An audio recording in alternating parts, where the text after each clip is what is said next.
আসসালামু আলাইকুম। আমার চ্যানেলে আপনাদের সকলকে স্বাগত।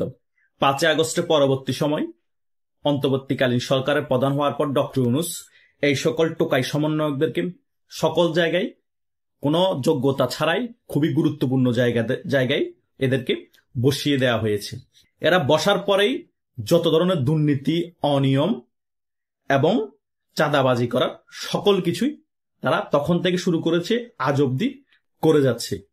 এতদিন বিভিন্ন জায়গায় সকলে চুপ থাকলো, এখন কিন্তু কেউ চুপ নেই। গতকালকে এনসিপির দক্ষিণাঞ্চলের সংগঠক মুনতাসির মাহমুদ গ্রেট কিচেনের চেয়ারম্যানের অফিসে মব করতে গিয়েছে। তাকেও কিন্তু গ্রেট কিচেনের খুবই গুরুত্বপূর্ণ একটা দায়িত্ব দেওয়া হয়েছিল ডক্টর সরকারের পক্ষ থেকে। যুব পরিষদের উপপরিচালক পদে তাকে দায়িত্ব দেওয়া হয়েছে। সে এত পরিমাণ এই কয়দিনে দুর্নীতি করেছে, টাকা ধান্দা করেছে। এখন যখন মেজর জেনারেল আজিজুর রহমান এই রেড ক্রিসেন্টের সভাপতি, উনি যখন বাধা প্রদান করা শুরু করে দিয়েছে, এই টোকাই এনসিপির নেতা মুনতাসির মাহমুদ সেখানে মব সৃষ্টি করেছে, ওনার অফিস ভাঙচুর করতে গিয়েছে, ওনাকে ভয়ভীতি দেখানোর চেষ্টা করেছে। কিন্তু ভাগ্যের কি নির্মম পরিহাস, সকল জায়গায় মব সৃষ্টি করে এতদিন সফল হয়েছে, কিন্তু সবসময় যে সফল হবে সকল জায়গায় মব সৃষ্টি করে সেটা না। এখন কিন্তু সে উল্টো মবের শিকার হয়ে গিয়েছে। সেখানে পুলিশ গিয়েছে, উল্টো এই টোকাই মুনতাসির মাহমুদকে পুলিশ গণধোলাই দিয়েছে। সাধারণ জনগণ ছিল, সাধারণ জনগণ এই টোকাইদেরকে গণধোলাই দিয়েছে। শুধু তাই নয়, এই মুনতাসির মাহমুদের মতো আরেক টোকাই আছে এনসিপির নেতা হান্নান মাসুদ, তাকে মোংলা বন্দরের মধ্যে একটি গুরুত্বপূর্ণ দায়িত্বে তাকে রাখা হয়েছে। হাজার হাজার কোটি টাকা সেখান থেকে মেরে দিচ্ছে। তারপরে কালারাইপ্যা চট্টগ্রামের বাড়ি কোথায় কে জানে, চট্টগ্রাম ইউনিভার্সিটিতে পড়ালেখা করছে, তাকেও চট্টগ্রামের বন্দরে খুবই গুরুত্বপূর্ণ একটা দায়িত্বে দেওয়া হয়েছে। সেখান থেকেও দেদারসে টাকা মারছে, দেদারসে টাকা লুটপাট করছে। বাংলাদেশের প্রত্যেকটা এরকম গুরুত্বপূর্ণ সেক্টরের মধ্যে এই সকল টোকাই সমন্বয় এবং এনসিপি টোকাইদেরকে দায়িত্বে রাখা হয়েছে, তাদেরকে লুটপাট করার জন্য লাইসেন্স দেওয়া হয়েছে। এখন তো কোনো জায়গায় ভেজাল লাগলে, যখন ধান্দা মান্দা করতে পারে না, তখনই এই সকল কিছু আমাদের মিডিয়াতে আসে। কিন্তু চুপচাপ যখন ধান্দা করে, চুপচাপ যখন লুটোপুটে খায়, এগুলো তার মিডিয়াতে আসে না। হাজার হাজার কোটি টাকা ধান্দা করে বিদেশ পাচার করে দিচ্ছে, দুর্নীতি করতেছে, অনিয়ম করতেছে, এগুলো মিডিয়াতে আসে না। যখন অতিরিক্ত করে ফেলে, সেখানেও তো অনেক তদারকি করে, অনেক চেয়ারম্যান আছে, তারা যখন বাধা দেয় তখন এই টোকাই সমন্বয়কগুলো হুমকি দামকি দেওয়ার জন্য তাদের বাহিনী নিয়ে গিয়ে মব সৃষ্টি করে। অনেক জায়গায় সফল হয়ে যায়, এগুলো মিডিয়াতে আসে না। আর যে সকল জায়গায় সফল হয় না, পাল্টা উত্তর দেওয়া শুরু করে দেয়, পুলিশ চলে আসে, তখন গিয়ে এগুলো মিডিয়াতে আসে। এখন সকল জায়গায় প্রতিরোধ সৃষ্টি হবে। এই সকল টোকাই সমন্বয়কগুলো অনেক ধান্দাবাজি করছে, অনেক টাকা লুটপাট করছে, দেশটাকে ধ্বংসের দিকে নিয়ে গিয়েছে। যে জায়গায় বসার যোগ্যতা নাই, কোনো পরীক্ষা নিরীক্ষা ছাড়া সে জায়গা বসে তারা অনেক টাকা লোপাট করছে, জনগণের ক্ষয়ক্ষতি করেছে, ওই সেক্টর, ওই প্রতিষ্ঠানটা ধ্বংস করে দিয়েছে একমাত্র আনারি লোকদেরকে, এ সকল টোকাই সমন্বয়কদেরকে ওই জায়গায় বসানোর কারণে। এখন তো অনেক ব্যবসায়ী প্রতিষ্ঠানের লোকরাই ওদের প্রতি খেপে গিয়েছে, ওই সকল প্রতিষ্ঠানের লোকরাই ওদের প্রতি খেপে গিয়েছে, ওই সকল প্রতিষ্ঠানের চেয়ারম্যানরা ওদের প্রতি খেপে গিয়েছে। সাধারণ জনগণ তারা আগে থেকে খেপা। এখন প্রতিষ্ঠানের লোক গণদোলাই দিচ্ছে, পুলিশ গিয়ে গণদোলাই দিচ্ছে মব সৃষ্টি করার কারণে, এবং সাধারণ জনগণও যেখানে বা গলিতে গলিতে সেখানে এই সকল টোকাইদেরকে গণদোলাই দিবে। আমি তো এই সকল মুনতাসির মাহমুদকে চিনতামও না, তার নাম এই কালকের ঘটনার কারণে হাইলাইটসে এসেছে। সে দক্ষিণাঞ্চলের নাকি এনসিপির সংগঠক।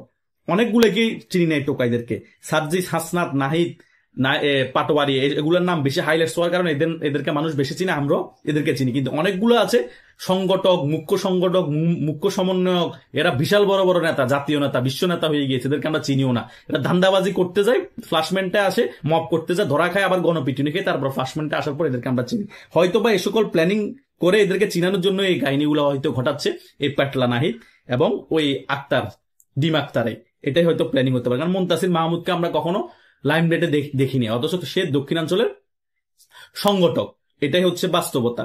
কিন্তু আরেকটা মজার ঘটনা, তাকে নাকি সাময়িকভাবে অব্যাহতি দিয়েছে এনসিপি থেকে। তার মানে সে অপরাধী, সে অপরাধ করতে গিয়েছে, এনসিপি প্রমাণ করে দিয়েছে। সাময়িকভাবে অব্যাহতি মানে কিছুই না, যখন এগুলো ধামাচাপা পড়ে যাবে 7 দিন 8 দিন 10 দিন পরে আবার সে বহাল হয়ে যাবে তার পদের মধ্যে। বুঝেন না, এগুলো নাটক। তার মানে তাদের চাঁদাবাজি, লুটপাটের সকল কিছু লাইসেন্স আছে, এগুলো আগে থেকে তারা ভালো করেই জানে। এদের উপর কোনো প্রেশার ক্রিয়েট করা হয় না দল থেকে যখন একটু বেশি আলোচনা হয়ে যায়, সমালোচনা হয়ে যায় মবের কারণে, তখন গিয়ে অব্যাহতি দেয়। কথা কি বুঝতে পেরেছেন? এইরকম অনেক সংগঠক, অনেক মুখ্য সংগঠক বাংলাদেশের সকল গুরুত্বপূর্ণ সেক্টরে বসে বসে চাঁদাবাজি করছে, টাকা আলোপাট করছে।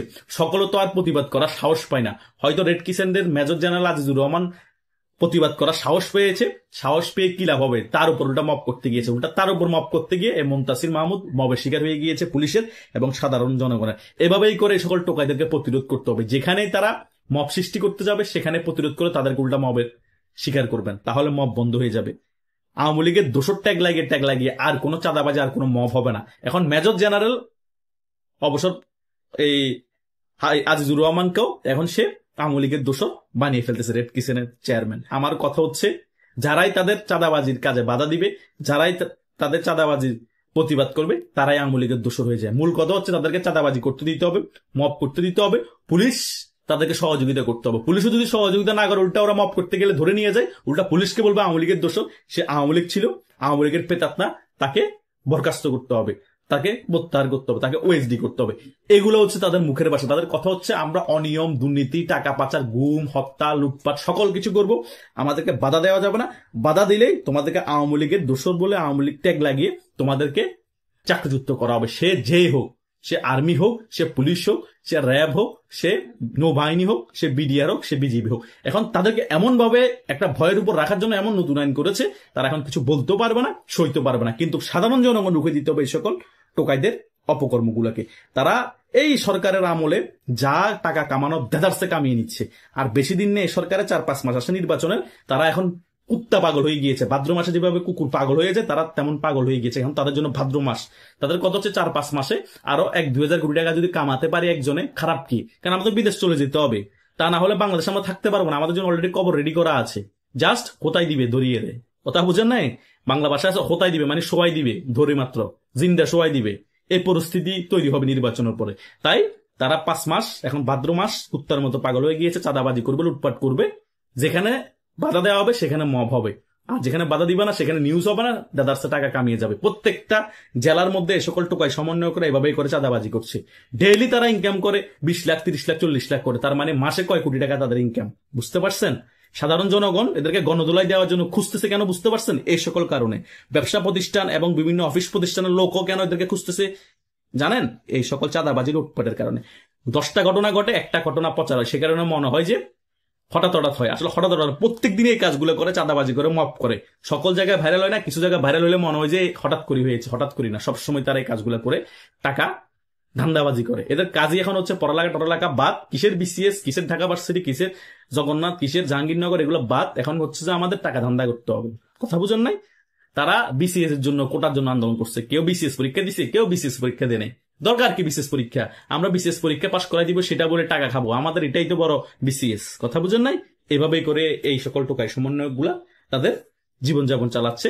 2 টাকার গাউর ছিল, এখন 50 টাকার গাউর হয়ে গিয়েছে। কথা বুঝেন নাই? এটাই হচ্ছে এখন বর্তমান সময়ের বাস্তবতা। ধন্যবাদ সকলকে।